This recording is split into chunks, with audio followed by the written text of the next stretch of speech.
Motor سائیکلوں سے بھی تو ایکسیڈنٹ ہو رہے ہیں. یعنی موٹر سائیکل کے لائسنس جس کو دیتے ہیں نا وہ بندے کا پتہ ہے, اس کی تصویر لگی ہے, شکل لگی ہے, جب سڑک پہ آ کے موٹر سائیکل یا گاڑی والا مارے گا وہ پکڑا جاتا ہے. اور اصل لوگوں کو یعنی یہاں تو ڈور اگر گڈی اڑ رہی ہے مناوا میں اور یہاں مال پہ آ جائیے, یا اندرون شہر یا مال سے اڑ رہی ہے مناوا میں چلی جائے, یا اندرون شہر چلی جائے, دادا دربار چلی جائے, اس سائڈوں پہ آپ کیسے جسٹیفائی کر سکیں گے؟ آپ کر ہی نہیں سکتے ہیں سر.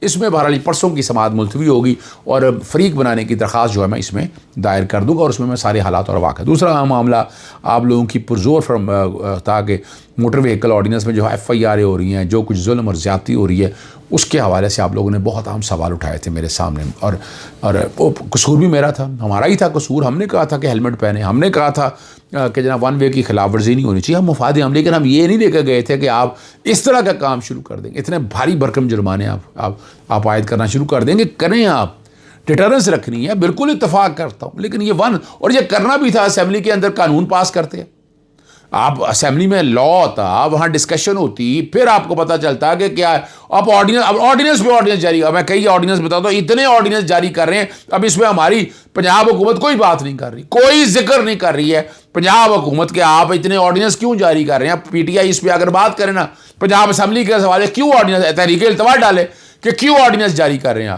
آرڈیننس آپ لائیں, قانون سازی کریں پراپر. اس حوالے سے جسٹس فاروق اعظم صاحب کے بعد سامنے اس کیس کی سماعت ہوئی, میں نے مجھے ساری باتیں سامنے رکھنی. عدالت نے 2 ہفتے میں نوٹس جاری کرتے ہوئے جواب مانگ لیا ہے, اور 22 دسمبر کے لیے عدالت نے اس کیس کی سماعت ملتوی کی ہے.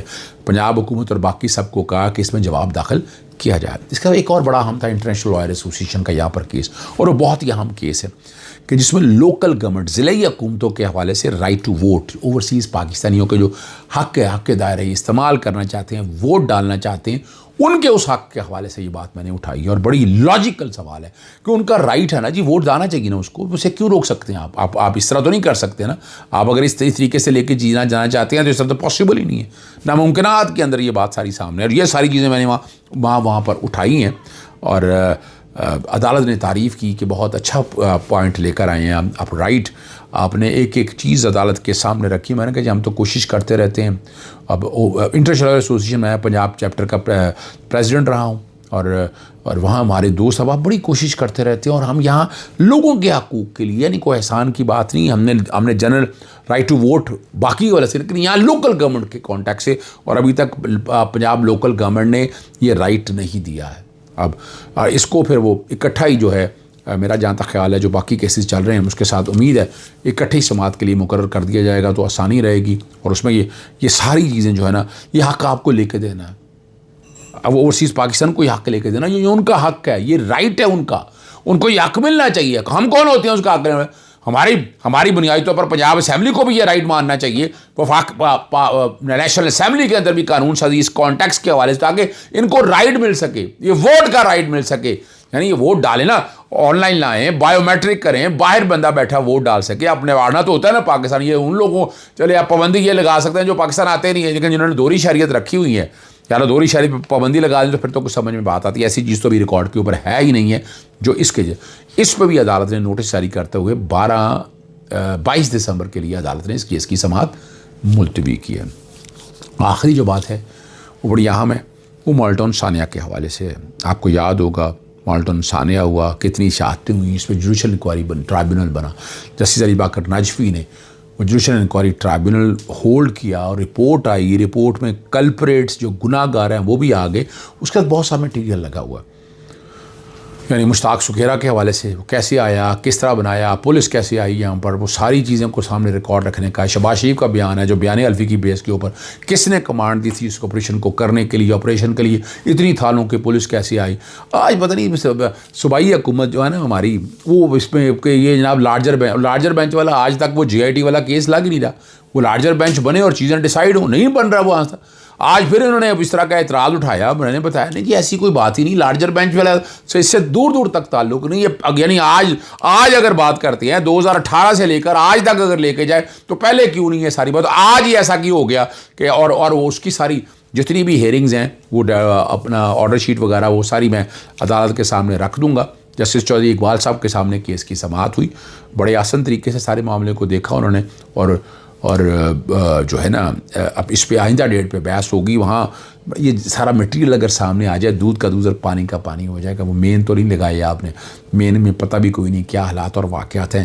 وہ ساری وہ اپنی جگہ ہے GIT کا کانٹیکٹ, لیکن وہ مقرر نہیں ہو رہی. یہ میں کوشش کرتا رہا ہوں کہ یہ مٹیریل تو کم از کم مل جائے نا. اور بات بھی یہی ہے کہ GIT میں اعتراض نہیں ہونا چاہیے نا. GIT میں کیا اعتراض ہونا چاہیے؟ GIT کنکلوڈ کر دے گی فائنل جو کچھ بھی ہے, جس حوالے سے بھی ہے, اور GIT سے مطلوبہ نتائج جو ہیں اسے کوئی ٹرائل تو افیکٹ نہیں ہونا. لیکن نہیں ایسا ہو رہا. اسی طرح جوڈیشل انکوائری کے ساتھ جتنا ریکارڈ ہے وہ میں مانگتا رہوں گا. اور ہم کو جواد حامد منہاج القرآن کی طرف سے اس کیس کی یہ دائر کیا گیا تھا. اجازت چاہتا ہوں. السلام علیکم. اللہ حافظ. پاکستان زندہ باد.